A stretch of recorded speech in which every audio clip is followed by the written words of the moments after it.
There is a document circulating online purporting to be from NASA. I tried to call one of the officials of NASA to confirm this to me, but I haven't gotten to him so that we know that it's authentic. But we'll discuss the content of this manifesto that is online now with my guest here, beginning with Joseph Simeka, who is a political analyst. He joins us today. Nerima Wako is back. She's the executive director of Siasa Place. And Mark Bichachi, a political strategist and a political commentator, also joins us in studio. Thank you very much, gentlemen and lady, for coming. Or I should have begun with the lady. Nerima, we should give you a permanent desk here, right?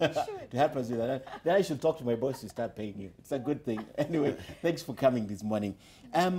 Looking at yesterday, I'll just give you a minute each to talk about what you witnessed yesterday in terms of what was launched. We had a discussion with some friends of the media, and there's a lot of holes that are being poked into this.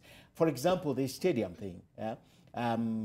The number that have been delivered. This morning we had politicians, Kipchumba Murkomen, tweeting about it. And I'll start from Mark, for obvious reasons. Yes. Mark, your highlights of the manifesto launch yesterday. Yeah, what's just one or two, because we have to move to NASA.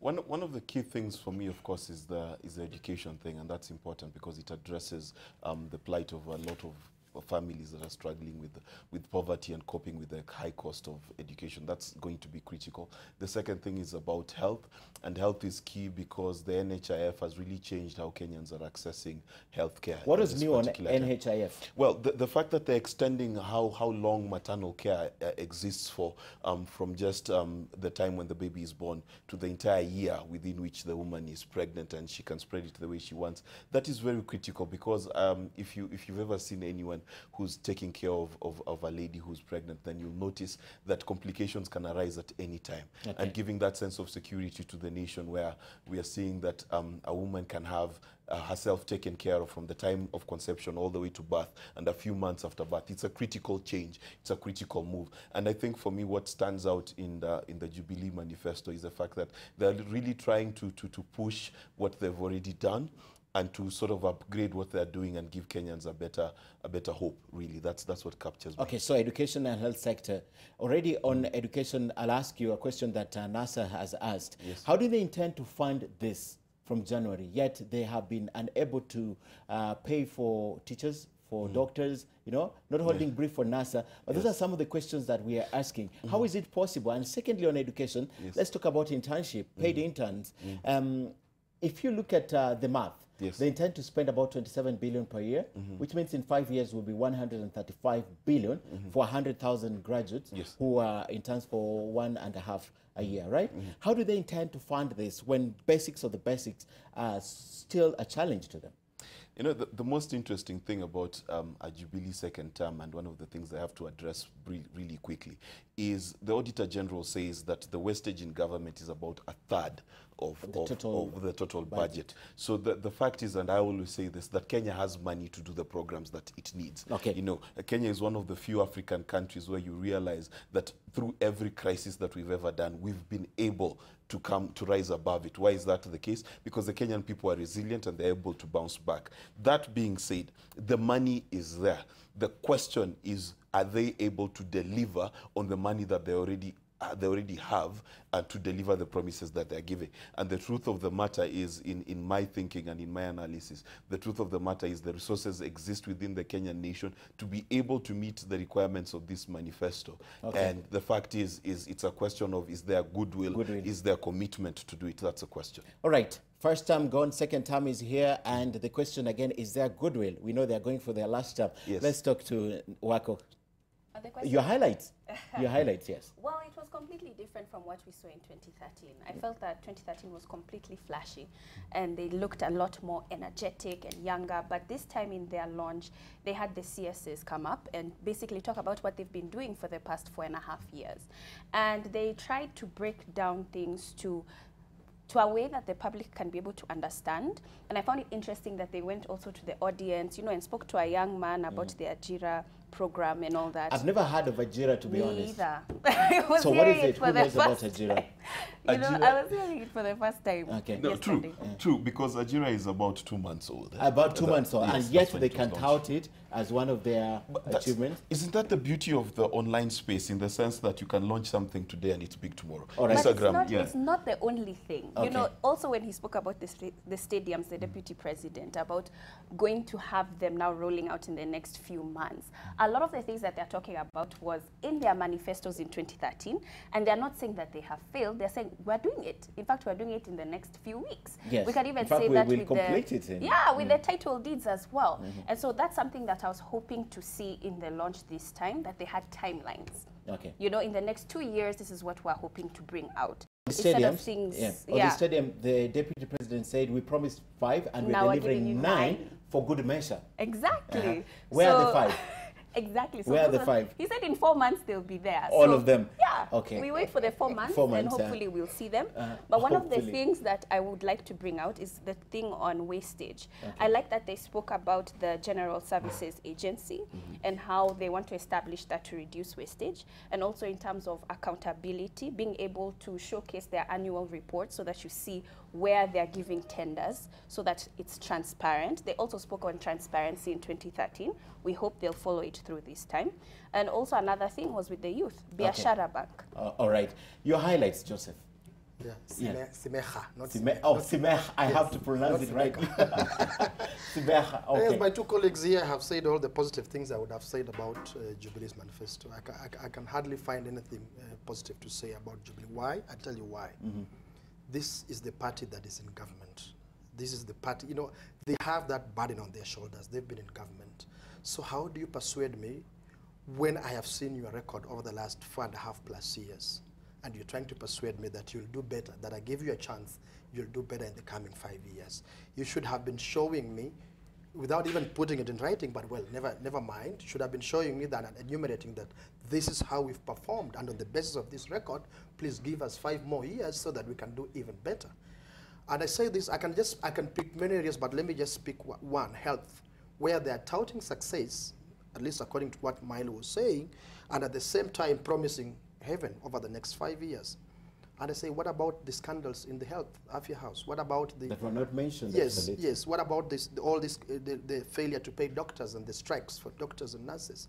What about this equipment scheme that they forced on governors, and a lot of them are lying idle? They're absolutely not in use at all.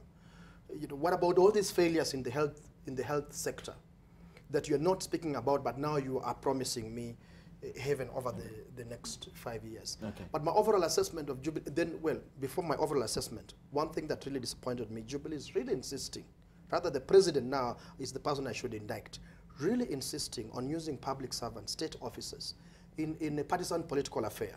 They really should not do that. Like launching the manifesto. You do not get... but they're the government. Give them this. They're the government in power. How else would they talk about their success? There is space for that, and we have law that prohibits that, you know, the use of public or state officers.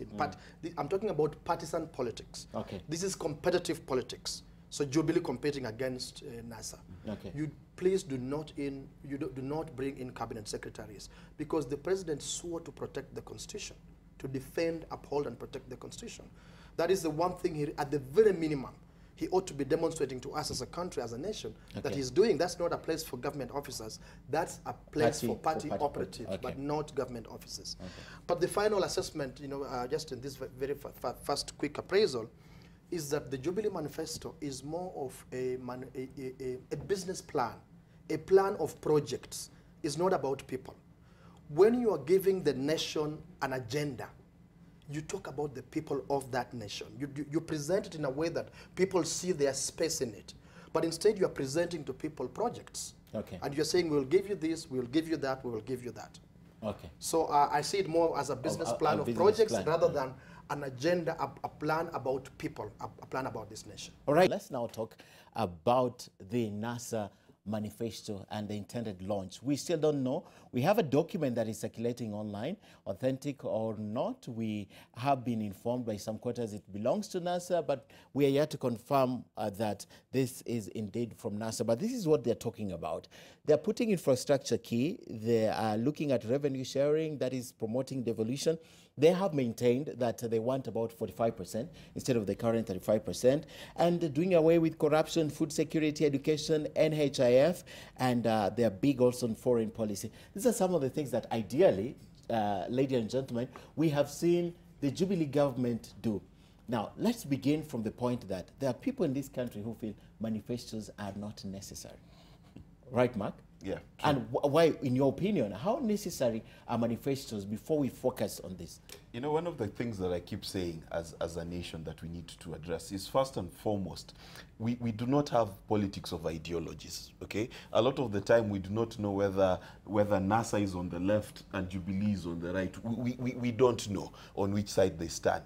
Now, usually how manifesto comes out is that you have a stand, so you're on the left and then you come out with a leftist manifesto. You're on the right, you come out with a right-leaning manifesto. Now, the problem with Kenya and why we have issues believing in manifestos is you find that a lot of our political manifestos are populist, okay? So basically, like in 2002, we came up with free primary education. Now, if you look at the country, from 2002 until today, there's always something free that's being touted. That's being populist. It's not based on actual fact. It's just based on the emotion of the people, and you're trying to capture a certain mood what they within can the cohere with at that particular time. Exactly. Like right now, NASA is big on the food security because that's what people are talking about. Exactly. But you see, a manifesto must be based on real thought and real policies and real issues that are able to be delivered within a certain time and within a certain budget. And you don't think that is what has happened? No, to be honest with you, you know, and I hate to be a critic, because in Kenya when you criticize something, you seem to be leaning. But in that manifesto of NASA that we've seen, their conclusion for free healthcare gives me a worry, and I'll tell you why it gives me a worry. We have a nation where nurses are on strike as we speak. Okay, first give us this. What are they giving us? In their manifesto, in the purported NASA manifesto, they're talking about jumping from partly paid for healthcare to totally free healthcare. Now, here's the thing. In education, yes. Right? Now, here's the issue. If you remember 2002, when we touted free education, there was chaos for about 2 years. Okay, and were it not for foreign governments coming in to step in to stabilize us, then there would have been chaos in our primary school sector for a long time. There's still chaos. Yes. There's still chaos. Yes, in fact, there's still chaos. Yeah. Now, can you imagine that chaos in the health sector? Okay. You see. Okay. That's where that's why you need to. Especially the fact that they are saying it will be free. Yes. It will be totally free. Yeah. And they're not phasing it. They're not phasing that. This is straight from yes, the election. This is straight election-free healthcare. Let's talk to Nerima. What do you think? To me, the NASA manifesto felt more like a human touch. Everything, if you look at from the beginning to the end, they're sort of going for the Mwananchi that Joseph was speaking about. Yes, and one of the things that I want to bring up that I found intriguing was the fact that they want to include 9 of the additional tribes that we do not seem to recognize as a country. So it will be 51. Exactly. So even looking at the Waswahili. So they're trying to touch on people who have normally felt neglected. Not only that, with youth, with women, and even with their manifesto, they focus on the doctors who've been on strike, teachers as well, and also farmers who, especially in areas in the West and Nyanza, who feel that they've been ignored when it comes to agriculture. And so I think it's one of those that when you read, you have this feel good, because even in the beginning, if it's the one that's official, they quote the national anthem. So you almost feel very patriotic to be a Kenyan, and they're saying that all tribes are inclusive within this manifesto, and we're about cohesion. And I think that's what makes it unique. Okay. I will play the devil's advocate, and this is something that the government has been using to hit them before I talk to Joseph, is they have a total of 100 years of experience, you know, and with their experience, they've never done anything, for example. Why was it difficult, for example, what they're looking at right now, the whole team of vice president then, foreign affairs, you know, minister, a deputy prime minister, and a prime minister? Why was it so hard to do some of the things that they're proposing right now? Well, they haven't had access to that power, so it's very difficult to But I've just mentioned the positions they took. I've just mentioned the positions. But if we're going to mention individuals, we can mention individuals within the Jubilee administration as well. When they first got in 2013, we were disappointed with some of the posts that were given to people, because we thought that they would go to young people. We really thought that. Like but which we one? see... You can mention all of them. Okay. I know. There was a lot. But I'm saying that we saw a lot of old faces as well. Okay. And so we can't say that for any individual party per se. Okay. So we have just to look at the people in power and look at what they have done. Let me talk to you, Joseph. What do you think about it? I hope you have nothing against old people. So that I can feel safe sitting next to you. What do I think of the, first of all, is to confirm that what we are looking at actually is a genuine advanced copy of the manifesto. Oh, it's genuine, you can confirm. Yes, because I did get a copy from a senior official from NASA. Okay. And it's not necessarily private and confidential.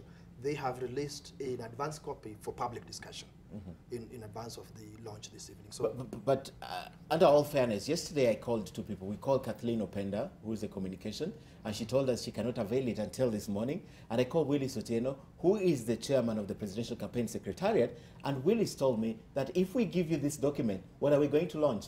It's been released today. I mean, it's an advanced copy. You know, I'm just talking about, this is an advanced copy that's been released today for public discussion. So if you were asking him for the entire manifesto, he probably would have told you that. But it's not from the understanding, you know, having spoken to a fairly senior person who passed on to me this document. Okay. It was only fair that an advanced copy, some highlights are released to the public. Okay. So that the public can know what to anticipate. So this is not even the final copy? Yes, let's wait until evening, then we see the final details of the, yes. But, well, I'll pick up from where she left. Yes, I do find what NASA has as being a lot more holistic and about, you know, people than what Jubilee has, which is about projects. Beginning by recognizing who we are as a nation, prioritizing the need for us as a nation to heal, because how do you develop when we have this, you know, baggage that we are always carrying into the future? That as a nation we need to confront our past, especially our painful past, so that we can lay it to rest, so that we develop together. It doesn't matter how many bridges you bring me or stadiums and what stadium and what not. For as long as we are still hurting as a people, we are not going to pull together. We will pull in different directions. It will be about competition on who gets power, so that, you know, put down the other person while you develop in whatever likeness you means. So I think it's important that NASA talks about healing the nation, you know, national reconciliation, talks about bringing the nation together so that you have a nation of equality. And even when you see how NASA describes the purpose of education, it's not a decider of class, but it's a unifier. It's a social unifier. The emphasis they put on education, it's about being a social unifier. I know that you had President Kenyatta there talk about those who don't make it to university. We have technical institutions and whatnot. Why do you say that? Why don't we have all these institutions for all Kenyan children and they're all equally good? Why have some special ones and then those who don't make it to the special ones, it's okay, we have these other ones for you, you can go to them. Because not everyone can be at par with the other. No, that shouldn't be the case. That is an exclusive approach, exclusionist rather, approach to education. The polytechnics are about training people in skills, in specialized technical skills in specialized areas, and it can go just as high as one can go with, say, a degree in space science. Okay. From the first degree to PhD, you can do exactly the same thing in a technical skill using the polytechnic route. So it shouldn't be, you know, placed like one is a lower class than the other. So, but overall, I'm just talking about NASA pitching for education as a social equalizer rather than a decider of class. Okay. So I see that as being very important. And then the thing about devolution, you know, saying that, and I do hope that NASA actually follows through this, that you cannot hold this amount of resources at the national level and hope that the country develops when we have the kind of governance system that we have. The engine of social development, community development is really county governments. And we have had this government fight with county governments throughout their term. I did not see them offering, that's now Jubilee, offering anything better than what they've already given. I see NASA offering that, and I hope they follow through and actually deliver the minimum 45%. My question before I go back to Mark, because I know Mark wants to answer this. What is the commitment for NASA?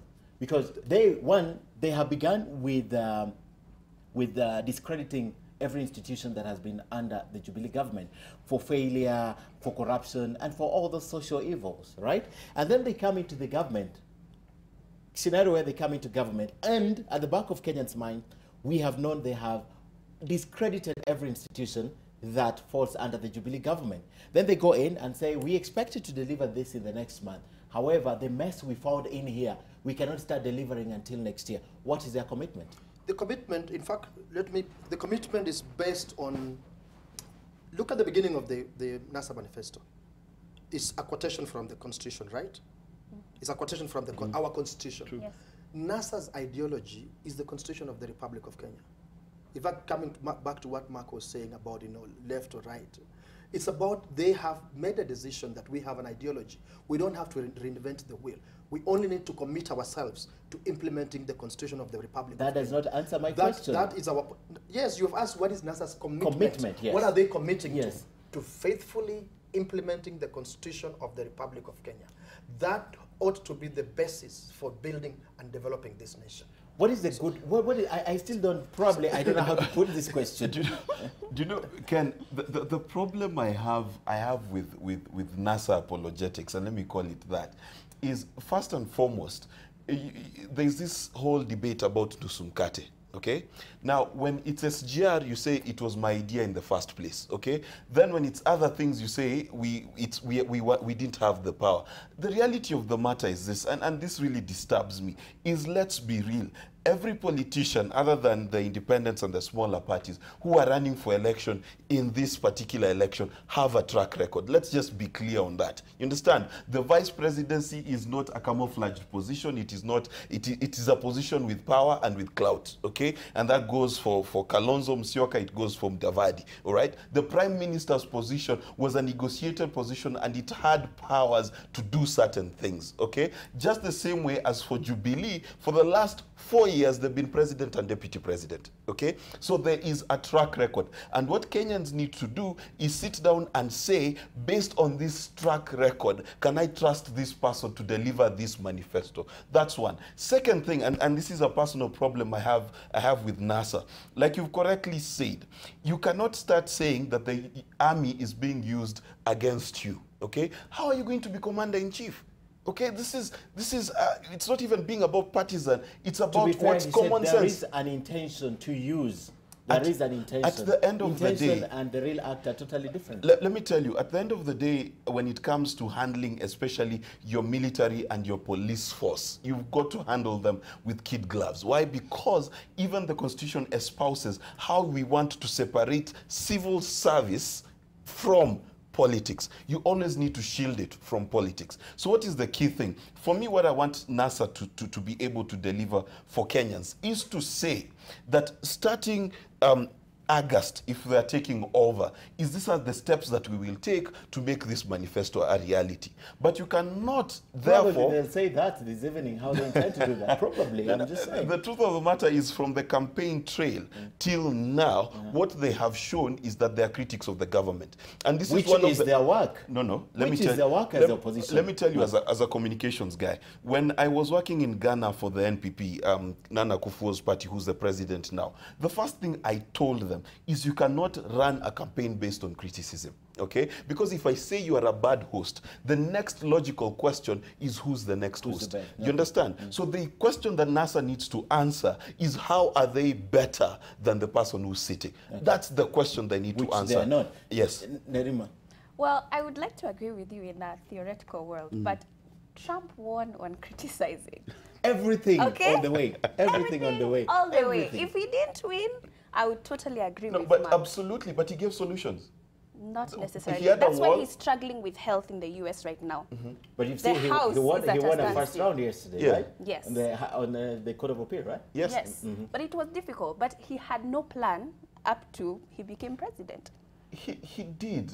The thing with Trump, he had a dumb plan, but he had a plan. the plan is dumb, but he had a plan. Let's come back from But speaking on what Mark has just mentioned in terms of looking at service records, absolutely, I agree with you on that. And I believe that we are in a political shift. When we look at independent candidates, people are not really going to vote six-piece as we've been doing. We've just seen what happened to NASA in Siaya, where people got angry. They're going to vote for people who they feel are going to be able to help their community. So that's something that I'm hoping, as we continue to develop, people will start looking at manifestos and plans for an entire nation instead of individual-based politics. Okay.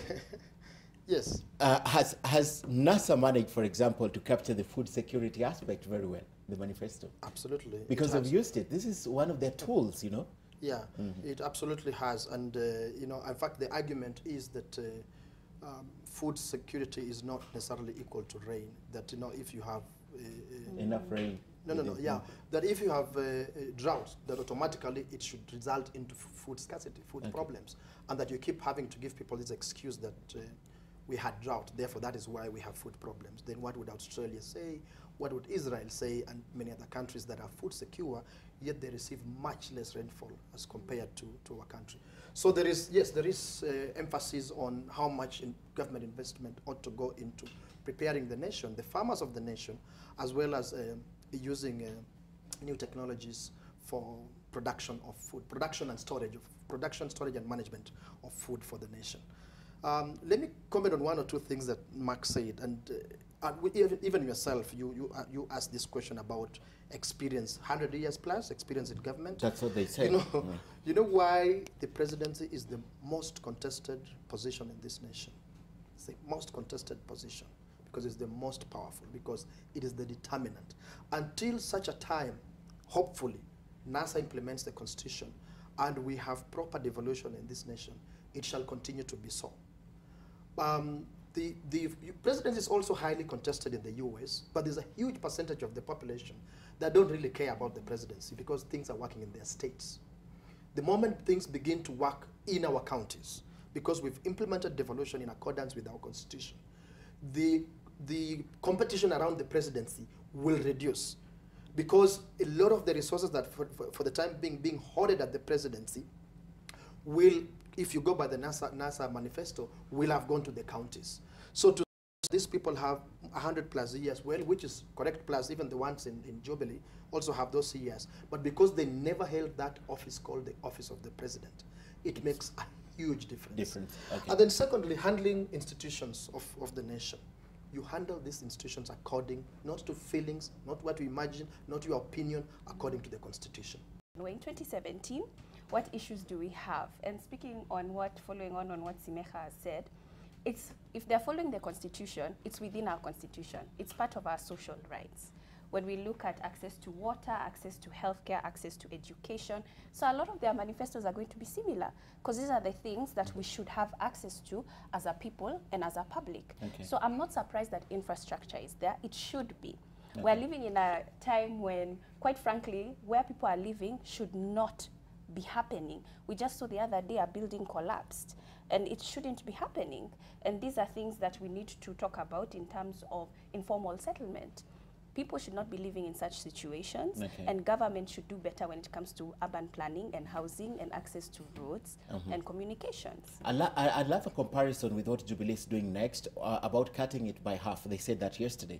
So they'll cut the cost of construction to make it more affordable by half. I'd like to talk to you about that, but I'm told Lois Wango is now ready. And Lois, we understand you're at Kaptagat Forest, where the national and the county governments are accompanying their IAAF officials, and their intention is to rehabilitate this forest. Tell us more.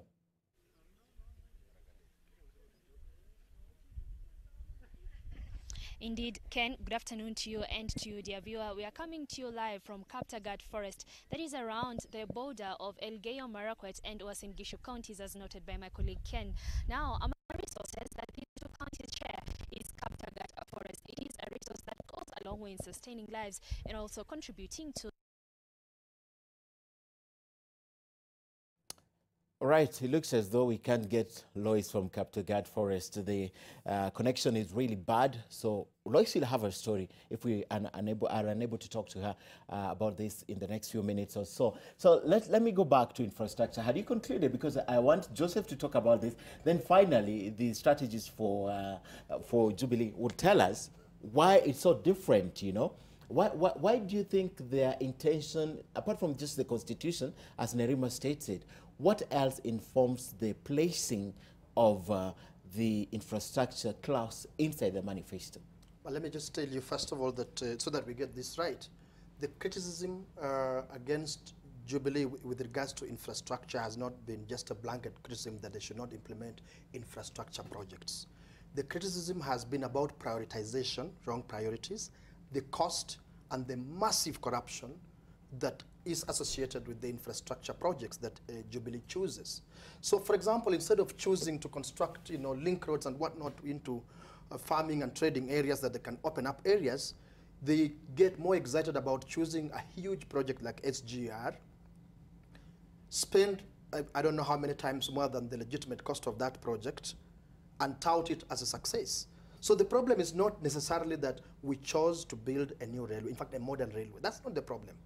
The problem is what other options did we have? And enough economists, engineers, and other people have commented on this, given facts, how the current railway, the old railway rather, I'm sorry, the old railway could have been upgraded into a modern railway, remembering that a huge percentage of that money went on to purchasing land from private owners, when Kenya Railways is still one of the largest land owners in this country. And that land still exists between Mombasa, Nairobi, Kisumu, and Malaba. So the issue is not infrastructure projects per se, but what do you prioritize and how much do they cost? A direct question to you, Joseph. Please go right ahead. 10,000 kilometers of road, that is a different argument, right? What do you mean 10,000? Because they say a different argument. You're talking about SGR. We're talking about in totality infrastructure. Yes. So the 10,000, they've also criticized that. They can't see it anywhere. Precisely. That is the thing. The problem is not promising to deliver 10,000 kilometers of road. That's beautiful if you can deliver it. But you make this promise, but we cannot find this. Not even 5,000 kilometers. I have seen changes across the country, Joseph, in terms of roads that I see. In terms of actual length of roads that have been constructed. So it's the length. Even by Jubilee's own pronouncements, it has kept changing. And by yesterday, I think they just come to about 1,900 or something like that. From 10,000? From 10,000. It's kept changing. They give you statistics, how much they have achieved. During the State of the Nation address, it changes. During another address by the President, it changes. So 1,000 is like here, Mombasa and back, right? We're done. Yeah, and that's quite a bit of road, depending on actually where you've put it. It can be quite a bit of road. Yes, if it's feed and the rest. Exactly. If you've put it in opening up different areas in, especially the marginalized counties, the farming counties, the trading counties, and so on, and also just linking counties, so that you promote, inter-county trade and exchange between human beings. Okay. That would be quite something. So the criticism against Jubilee is not because they made this decision, but it's the lie they sold. The same way we criticize the Stadia. Don't sell to us a lie that you'll construct for us 5 stadiums, and down the road the only stadium I can see is constructed by an MP in my county. At least you have one. By an MP, not a Jubilee MP, an ODM MP in Rwanda constituency. Alfred Mutua did one, rehabilitated the one in Machakos. That is not NASA. That is a Wiper. Please remember that. Okay. That is Wiper. Alfred Mutua, Machakos County is led by Wiper, not NASA. Sorry, not Jubilee. It's not Jubilee. So don't please credit it to Jubilee. I have not seen any of those stadiums by Jubilee. Okay. I have not seen any of Did you see the tweet that was put out by Kipchumba Murkomen this morning? The ones that they're promising. the stadium? Okay, it was hilarious. Because he put a picture, a wide-angle picture right on top of a building, focusing in an area purportedly with the stadium that could not be seen. But those are the lies that they keep selling to us. Okay. Even the lies they sold to children that will give you laptops. It remains a lie. We had that discussion yesterday. I need to jump too much. Up to today, it remains a lie. They never, ever delivered even a single laptop. They had to change it now to tablets. They have not delivered to all standard 1 kids. Not all, obviously, for obvious reasons. Something that should have been done in the first year of Jubilee. I'll give you, but I trust you again? I want you to answer this, Joseph. Today, you're promised, the example we were given here yesterday, you're promised a Samsung S3. And I come today and give you an iPhone 7. What is the problem? I promise a laptop, then I get you a tab that is more advanced. What is the problem with that? No, you stick to what you promised because there's a purpose. Regardless of change of technology? You know what? You must have known, even the same way Uhuru Kenyatta tells NASA, promise us free secondary education in, I think, September. You better know what you're saying. All right. You better have planned for it. So I presume that when they were promising, they had planned.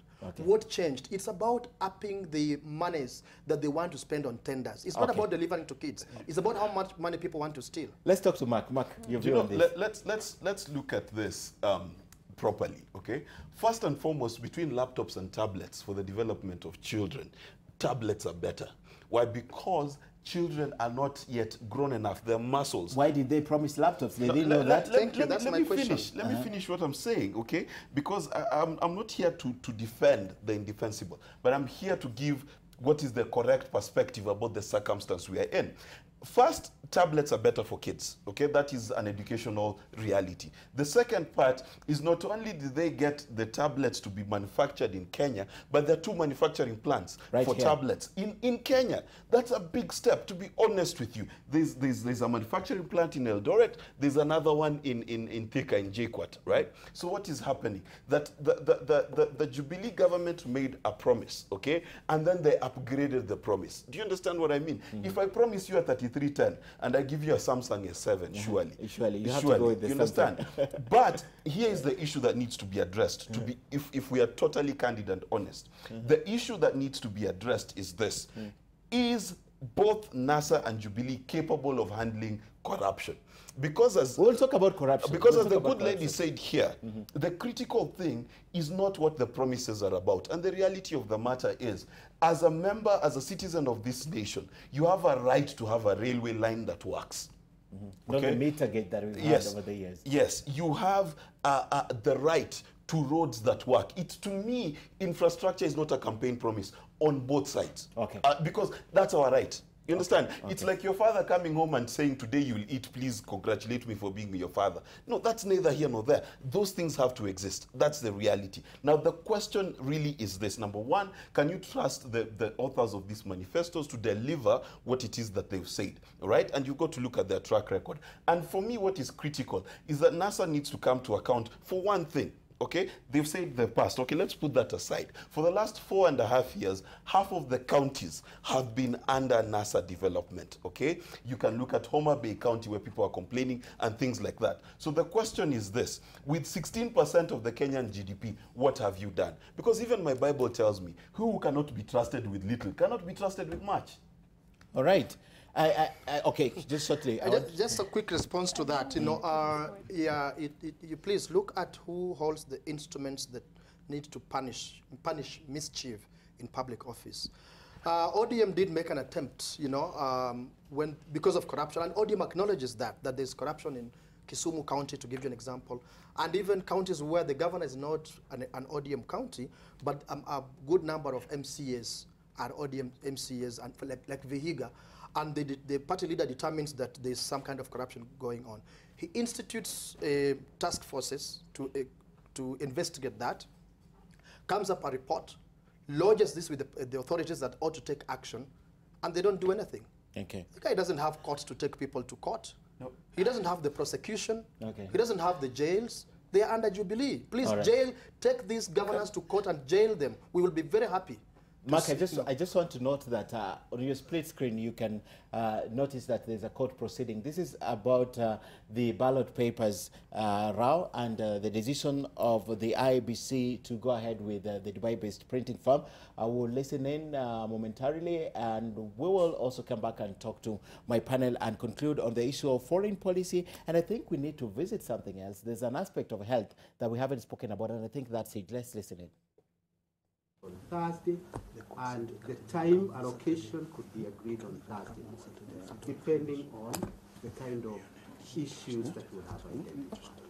Let's not agree on a time cap at this time, because we don't even know what solutions that are confronted.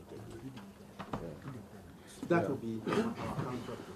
My Lord, with respect, I had qualified the plea by Malani Seniors. And I had said my flight was ready to take off, as the documents can ably demonstrate. I was ready for the trial this morning. I have to abort and disembark.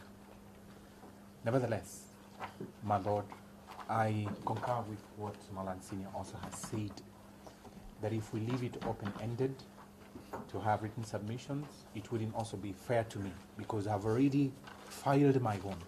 I was ready to urge in opposition to the application. They are in abundant grounds of objection, my list of authorities, and my written submissions. I burnt my midnight oil. They filed their application. I thought we should be ready to take off. but unfortunately they are not ready. And well, I would understand. They would need to see what everybody else is saying. Okay.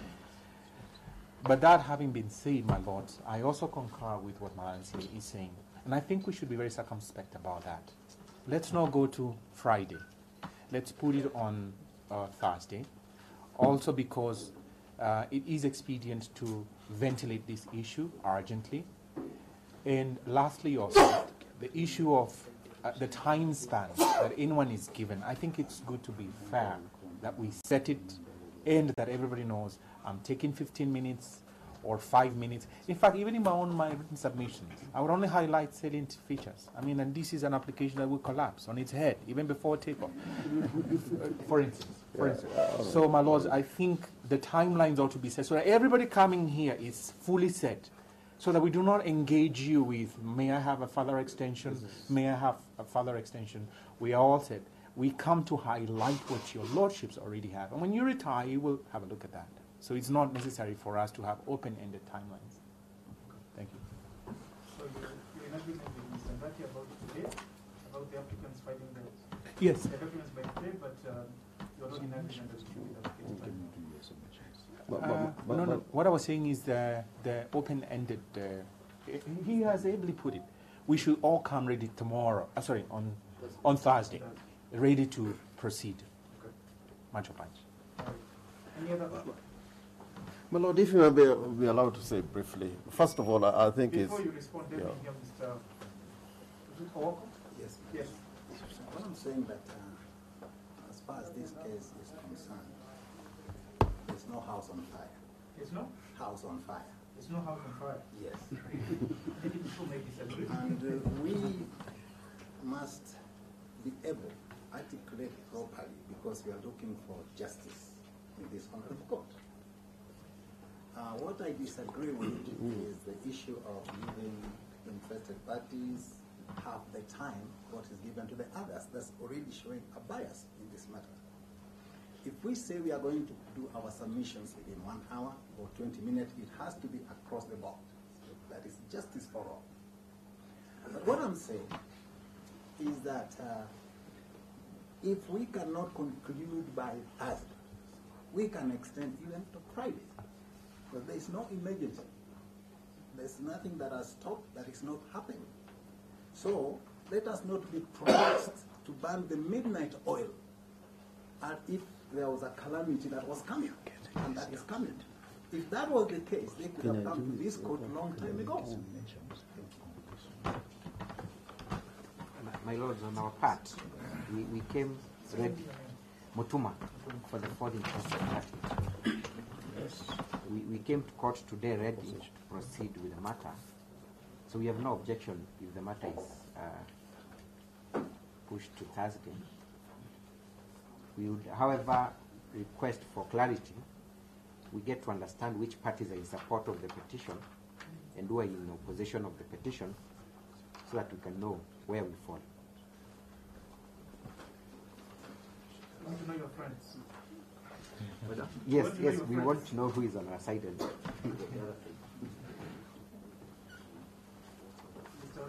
yes, my lord, I would want first to say that I will never want to misrepresent what we have agreed as council. I think Mr. Ngati is being very unfair to me because what I read out was after consultations. We talked to Mr. Thomas Sharia, was here in time. Mr. Ngati was not here. We were here from about 9 o'clock. We didn't quite get the proper time. But I think it is wrong for anybody to suggest that I would stand here to speak on behalf of my colleagues and mislead the court the outcome of those discussions. And I want really that to go on record. Secondly, my lord, when I was coming in this morning, together with my team, we were even under the impression that your lordships may direct us to begin now. and my Lord would have been ready to do so.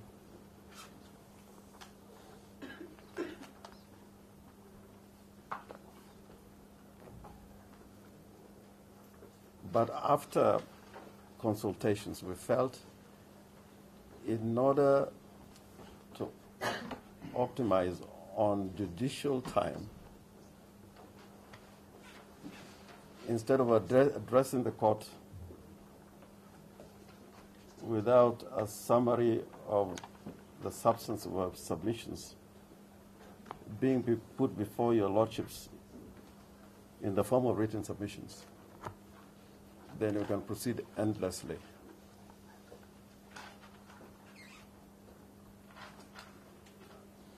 Without the court knowing where we are starting and when we are going to finish. So all this was being done in order to manage judicial time. Now, as we speak here, Mr. Kinyanjui has not served us with the papers that he has filed. We have just been served in court when your lordships entered with this response from this first interested party. No, the respondent. For the respondent, I'm sorry, for the respondent. In fact, all the documents that we have so far been served with have all been served today as we sit here in court.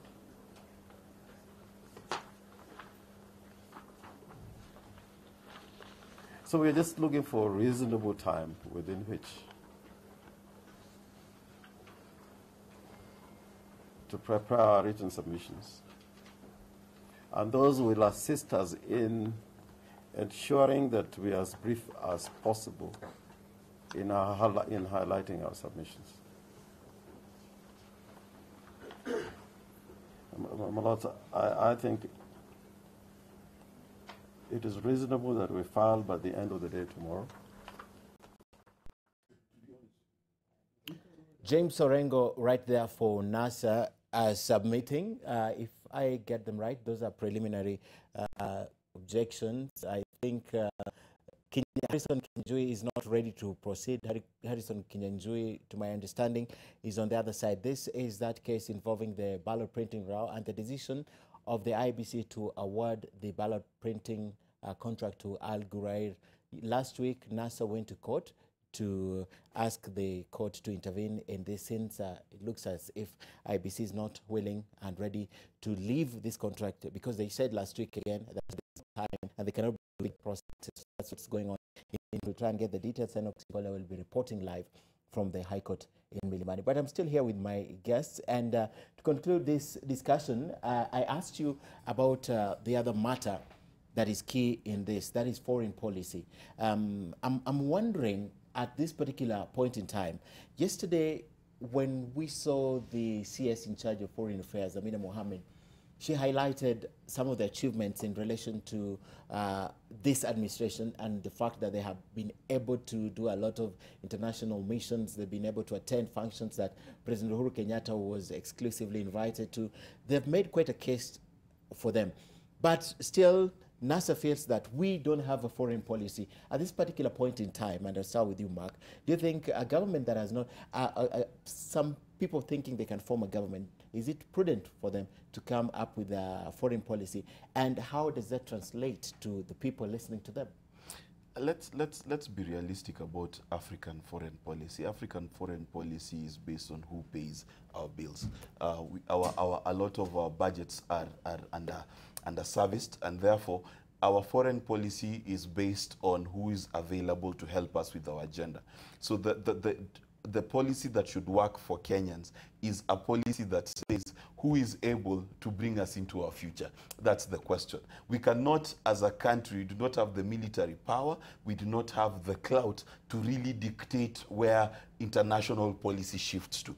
Much of African internal, foreign policy is looking inwards. How are we able to partner with foreign countries in terms of trade and aid to be able to sustain and support our development? development agenda. That's really where foreign policy, for me, falls into. And we can have ideologies and things like that, but the honest truth is, unless you have the military might, you have the economic might, then the foreign policy as a nation is really not here nor there. It is not something to push. But also we must congratulate Jubilee, because we've seen a lot of international conferences come into the country, the Tokyo International Conference, the Pope. A lot of foreign visitors have come into this place, and that's really a credit to Jubilee and what it has done in terms of its foreign policy. Okay, yes, but at the same time, let's also remember that in NASA you've got Kalonzo Musyoka, who has been a career diplomat for most of his political life,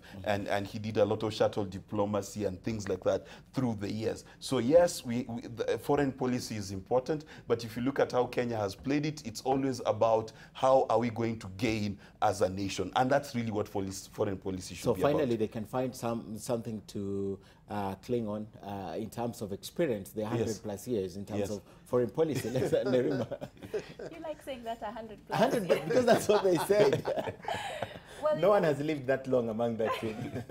It's hilarious. But in terms of foreign policy, we live in a globalized world, so it's very difficult for countries to be able to prosper without partnering with others. And I'm hoping within the NASA context, we look at within Africa, because as much as we want Kenya to progress, looking at the East African community, how can we work better together? We don't want to seem as a bully in terms of working with Rwanda or Tanzania, where Kenyans are so, optimistic and opportunistic that we're self-centered. And that's not the case. So I think it would be interesting to see not only looking to the West or Western, countries in terms of financial aid in assisting our country, but how can we partner with our countries around us and support them? And not only that, in the process, also grow. And so I hope that's what NASA will look into. You had the advantage to look at the document. What stood out for you in the area of foreign policy? What stands out is first just the need to have explicit foreign policy, because we know the reason why a nation needs foreign policy. It's in the interest of that nation in the context of a globalized world. That nation, the interests of that nation vis-a-vis other nations' interests. So you have, and nations compete. So you have to have a very explicit policy to position your country in a competitive advantage or edge over other nations as much as possible. And it's also about trading and balancing. I wouldn't say, in fact, that just having looked at what is in the Jubilee document, NASA document, Jubilee document also I have looked at, I didn't find anything. What is in the NASA document? Kenya is not one of the richest countries, but it has weight and it can punch. It has weight and it can punch. It can mobilize a fellow African and other countries like from Asia and so on at the United Nations, and either project itself as a nation that can benefit or hurt those very powerful nations that want to lord it over everyone else, and therefore force them to negotiate. Okay. When you look at the geopolitical positioning of Kenya with regards to global trade, with regards to global security, maritime trade and so on, very special. No nation, not even the US with its might, unless they just want to bomb all of us into smithereens, can come and force us and say you must do this and must do that because we support you in this and that manner. Kenya can have a policy that projects the interests of Kenya and the East African region, as you say, Nerima, on the global stage based on its strategic advantage of global geopolitical positioning.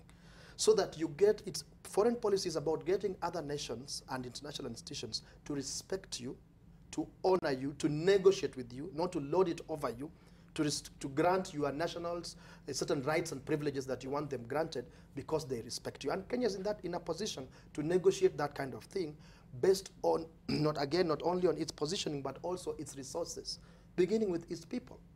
We have Kenyans who command tremendous respect internationally, who benefit international institutions, international organizations, which the government can leverage on to ensure that Kenya extracts the maximum benefit from what they do in their service, in international international civil service. So foreign policy, is not just based on, say, the might of the military. That is an advantage, it does help. It's not only based on material resources, but it is a vantage point, it does help. But there are many others that we could look at and see that Kenya is positioned in a way that it can project better, a lot better for itself. Look at, and let's not even go too far. Why should Kenyans, not anybody else, Kenyans, ordinary Kenyans, complain, cry, whatever for more than almost 10 years now about a little island called Migingo? Can a government not sort out that for the sake of its nation, nationals?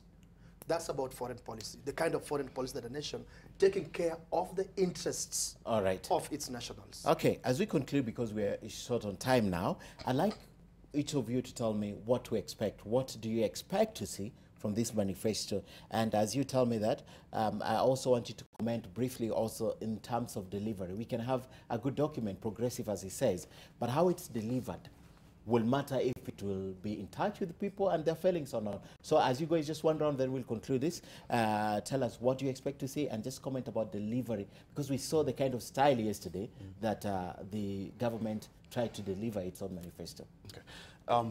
One of the things that I expect today, NASA's presentation coming after the Jubilee presentation, they really have a challenge to the visuals to look much better than what Jubilee has, the branding to look much better. I'm very keen to see how they'll present 5 principles on one stage and how they'll up the ante as far as it's concerned. They had Jubilee had the cabinet secretaries speaking for them. So how is it going to work for NASA?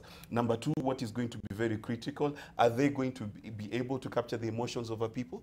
Are they going to be able to rise above their past and say that this is a new outfit and we're going to take you to the future?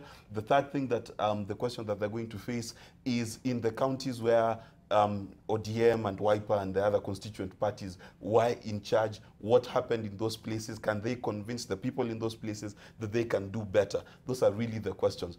And what I expect them to say, I expect NASA to really take a few of the points from Jubilee and make them free, expand them. So sort of like health, I really expect them to come out and say that health will be free. I really expect that. And explain how that is going to work. Yes, and explain that how that's going to work. The education thing, they're really going to push. And then infrastructure. If they're going to talk about infrastructure, they have to give a reimagined image of how they think infrastructure should be vis-a-vis what it has been in the past. That's really what has got to happen. And then the monster in the room, the elephant in the room, corruption. How they address it. How are you going to address it? You didn't address it in your governors that are sitting, that have been accused of corruption. How are you going to address it moving forward? That's a thing for me. All right. Nerima.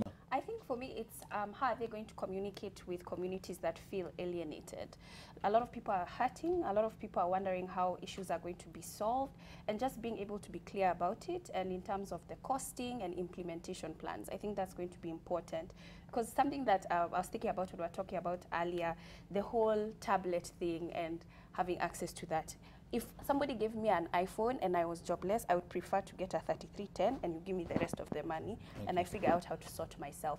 So how are people going to prioritize their issues? You know, those are the things that NASA is going to need to be able to demonstrate to the public today.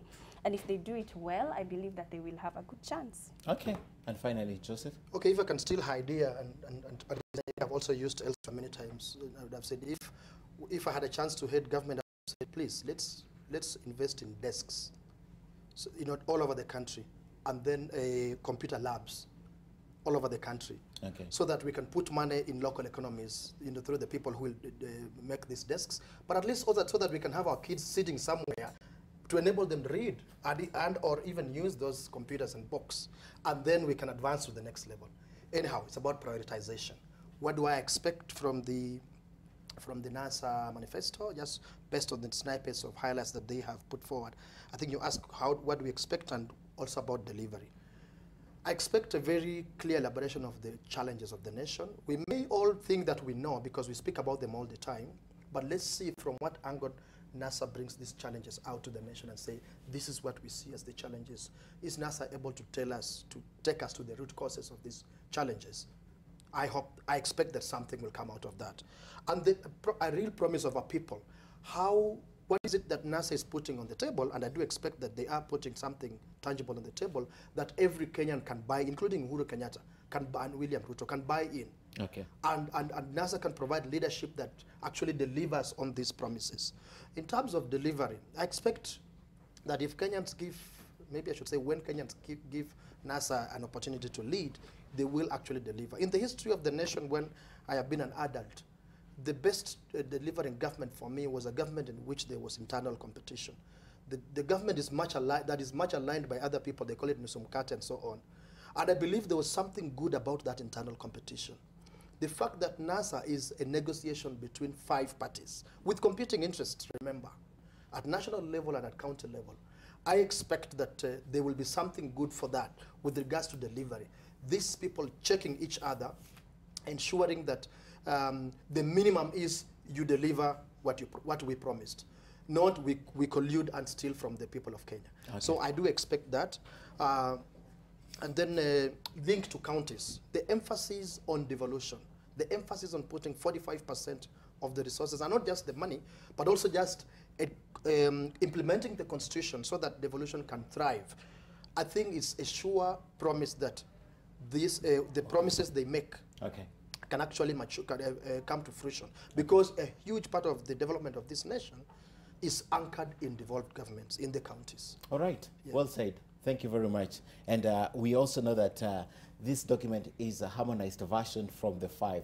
Chama Chama Shinani, Wiper, CORD, you know, all that. So they are all the 5. Thank you very much. Joseph, you said it's Simeha. Nerima, Wako, and of course for Mark Bichachi for coming and sharing that with us. The launch is this evening, starting from 5 p.m. We'll be broadcasting that live. But time now for some business, and I'm told Dan Mwangi is already in studio. Dan?